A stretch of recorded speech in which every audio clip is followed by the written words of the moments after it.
Graça e paz seja com todos. Quero deixar aqui uma breve reflexão no livro do Apocalipse, capítulo de número 3, a partir do versículo 14 ao versículo de número 22, que tem como epígrafe a carta à igreja de Laodiceia.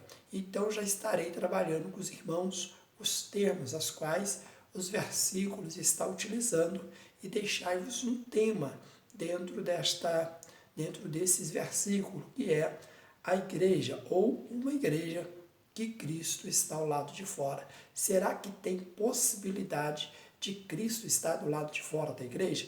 Vamos para o texto. O texto abre assim: ao anjo da igreja. Esse termo, queridos, vai nos remeter à ideia que, se há uma igreja, há também um líder, há também um pastor, há também um responsável, vários responsáveis pela responsabilidade do rumo e também do estado espiritual da mesma. E também na carta vem a expressão a igreja que está em Laodiceia. Laodiceia é a somatória de duas palavras, isto é, duas palavras compostas de laos igual de ceia, que significa juízo ou costume. Sendo assim, a igreja de Laodiceia era governada por decisões, juízos e costume do povo.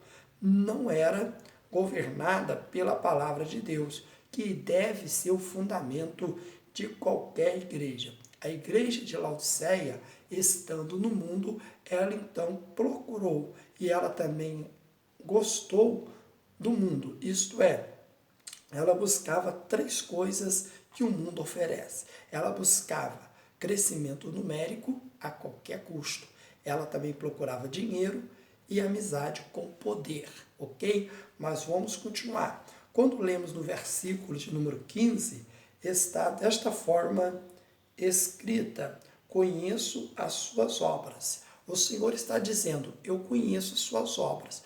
Vai nos trazer duas realidades. Primeiro, era uma igreja que fazia, era uma igreja que trabalhava, era uma igreja que estava realizando alguma coisa. Segundo, o Senhor está dizendo: eu não lhe vejo por aquilo que vocês fazem, mas eu lhe vejo por aquilo que vocês são, o que você é. Observa, querido, que o Senhor Jesus está dizendo para ela: eu sei realmente a situação desta igreja. Eu sei realmente como vocês se encontram. Aí nós vamos ver que a situação que ele se encontra, Jesus então vai fazer uma declaração muito forte. Ele vai dizer: vomitar-te-ei. Quando olhamos essa expressão muito forte, como já vos disse, nós podemos tirar uma lição importantíssima dentro do amor de Deus. Qual é? Aqui Jesus ele está dizendo o seguinte, que o desejo do Senhor, por meio dessa advertência, é a recuperação da igreja. Ele não vomitou a igreja, ele está falando que está passando mal, mas dá tempo de recuperar a igreja de Laodiceia, como muitas igrejas locais nos dias atuais. No versículo 17, nós vamos ver a visão humana a respeito da igreja versus a visão divina a respeito da igreja. Observe o versículo 17 que está escrito: você diz, estou rico, adquiri riqueza e não preciso de nada. Não reconhece, porém, que é miserável, digno de compaixão, pobre, cego e que estás nu. Aqui nós temos a visão humana. Qual a visão humana? Dentro daquilo que eles faziam, daquilo que eles possuíam, conquistaram no âmbito material, então elas eram uma igreja satisfeita. Seria mais ou menos uma igreja hoje, um templo cheio, com todas as tecnologias, com todos os equipamentos, bons equipamentos, ok? Com uma boa entrada financeira, e alguém se assentar e dizer: esta igreja é boa, esta igreja é top de linha. Sim, é a visão humana em relação à igreja. Como vos disse antes, Jesus ele olha a essência, não o que eles faziam, o que eles tinham, mas o que eles de fato eram espiritualmente. E Jesus vai dizer que eles eram pobres, Jesus vai dizer que eles eram miseráveis e que eles estavam nu. Eles achavam que não tinha falta de nada, e Jesus viu que eles tinham falta daquilo que era mais importante. Então a visão humana versus uma visão divina. Exemplo, nós temos também a igreja de Sardes, que era o oposto da igreja de Laodiceia. A igreja de Sardes, meus irmãos, era uma igreja que tinha necessidades materiais oposto da igreja de Laodiceia. Todavia, era uma igreja que Jesus viu qualidades espiritual. Podemos ter os dois. Podemos hoje ter grandes recursos, podemos hoje ter templos maravilhosos, pessoas habilidosas no ministério da igreja e ser uma igreja saudável espiritualmente, dedicada à oração, à palavra e à comunhão. Tirou esses princípios, oração, palavra de Deus e comunhão, ela pode ter tudo, na verdade, aos olhos de Cristo, ela não tem nada. Então vejam bem que nós vamos ver o versículo 18, onde que vem o conselho, né? Se vocês estão nessa decadência espiritual, eu vou lhe dar um conselho, busque a mim, ok? Busque a mim. Vamos lá. A igreja de Laodiceia, comparando a igreja de Sardes também, que é uma igreja humanamente necessitada, se compara ao fariseu. Por quê, pastor? Porque os fariseus, eles achavam que não precisavam de nada.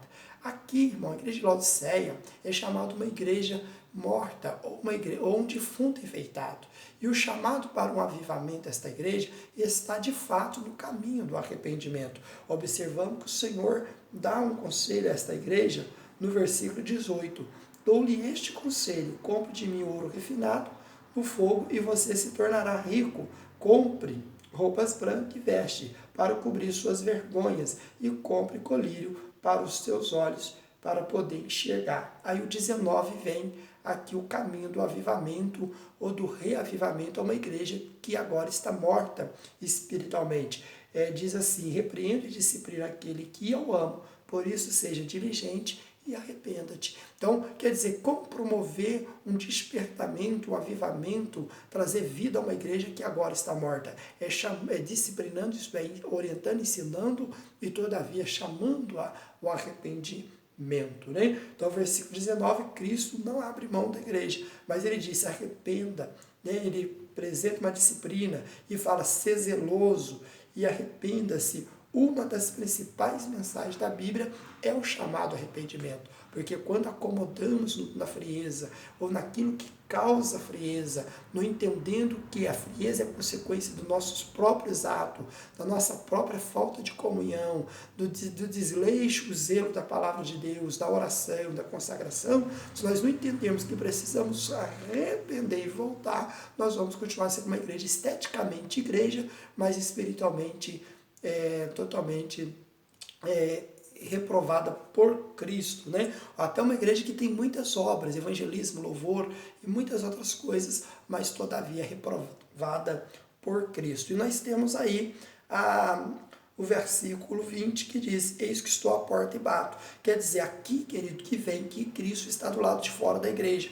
pelo fato que ele vai dizer, eis que estou à porta e bato. A igreja não convidou Jesus. Interessante. Hoje nós vamos ver, a igreja convida muitos pregadores, cantores, amigos, empresário, político, mas e Jesus? Ele é o convidado, nesse sentido do texto, certo? Para estar, para ter a primazia, para ter a importância devida no seio da igreja, no conceito da igreja, na mensagem da igreja, porque pode observar que até as mensagens, os louvores, têm colocado Jesus do lado de fora e o homem no centro. Então Jesus falou, estou à porta e bato. Quer dizer, a igreja não convidou, mas ele veio. A igreja não convidou, ele veio e parou e bateu, mas ele insistiu batendo, mas nem de bater, ele chamou, certo? Então ele está esperando alguém abrir a porta. Então Jesus, mesmo sendo ele colocado do lado de fora da igreja, ele quer estar de volta dentro da igreja, porque se a igreja está no estado que está, no caso de Laodiceia, Jesus é a solução, queridos irmãos, e no versículo 21 diz, ao que vencer, quer dizer, como que vence?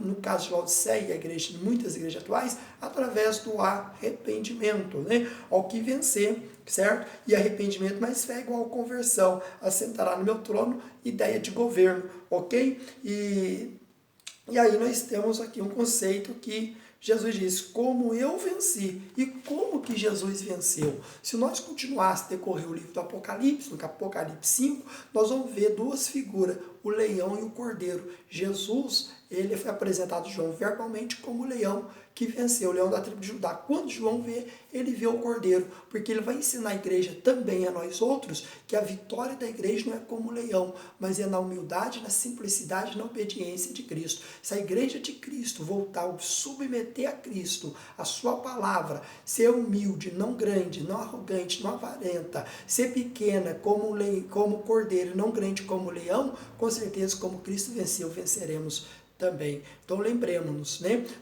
Não deixemos Cristo do lado de fora, ao contrário, abramos a porta da igreja do nosso coração, pois entrarei e cearei com vocês, e a promessa que Cristo fez. Um abraço e Deus abençoe a sua vida e a sua família, como também o teu ministério.